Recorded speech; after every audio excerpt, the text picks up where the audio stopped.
Ito na yata ang pinakamalaking siopaw na nakita ko dito sa Metro Manila. Dito ko lang nabili yan, oh. Sa 1K Bakery. Makikita yan sa Binondo. Ay, ang daming siopaw. May special, regular, at ang special may asado, bola-bola, at combo. Meron din silang mga tindang iba't ibang klaseng o flavor ng hopya. Eto na yung nabili ko, isang combo at asado.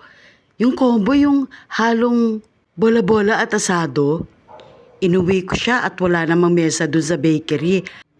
Hala, at tatulan na natin to. Kanina pa ako natatakam. Inuna ko si combo. Siksik talaga sa laman, ang dami oh. At may Chinese sausage pa sa loob, ang sarap. Siguro mga 2 araw kong kakainin to. At ang hatol ko mga kapatid, panalo!